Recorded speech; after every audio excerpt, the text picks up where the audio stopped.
pretty clear there were moose in Colorado prior to European settlement. In the early 70s, the possibility of bringing moose in started to be discussed at the top levels of the Division of Wildlife. Did we have the potential habitat to support animals on this landscape? They had the public input, they had the concerns from the ranchers. The biologists didn't think there was going to be a problem. The reintroduction of the moose in Colorado literally started right here.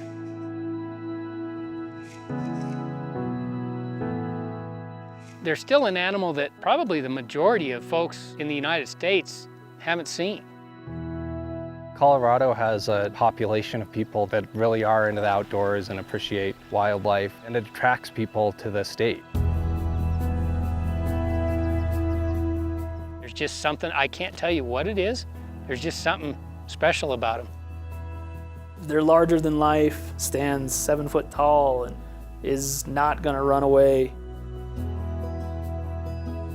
The opportunity to go into the wild and see moose has proven to be a significant economic benefit to some of these communities.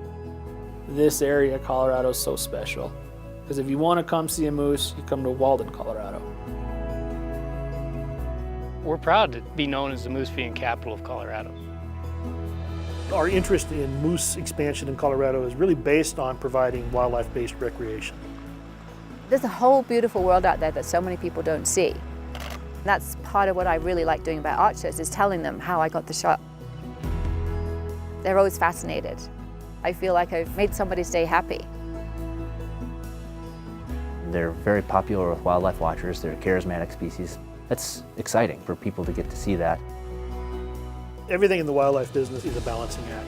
We're responsible for managing the species, but relatively speaking, there's not that many compared to the other species. So we don't have the luxury of having an infinite number of resources to put into the management of the herd.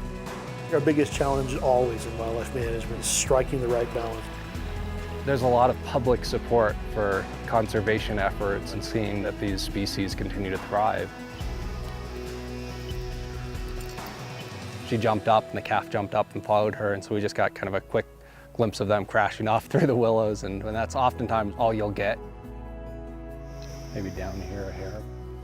It's imperative that we as a community work together to make sure that we have a healthy, sustainable wildlife resource, but while doing that, it's something that we can manage in conjunction with the private landowners. They depend on the land to make a living as well. We take care of this ground for our cattle, but in the same hand, we're also taking care of it for the wildlife. We're going to manage moose for a sustainable population. There will always be moose to see. The whole North American model of wildlife management is based on hunting as both an opportunity but also a tool. We're using the hunter money to manage the moose. We're going to allow the hunter to harvest a certain amount of those. My goal as a hunt master is to find an old cow that's out of her breeding cycle. See Billy, who's a young guy, have an opportunity like this. I was super excited for him. That stalk on the moose yesterday was a great experience. To be able to hunt moose in Colorado is awesome. There's a tremendous amount of pride and just being excited about where we've come with moose, but the future and where we're going to go. It's a tremendous story for wildlife management.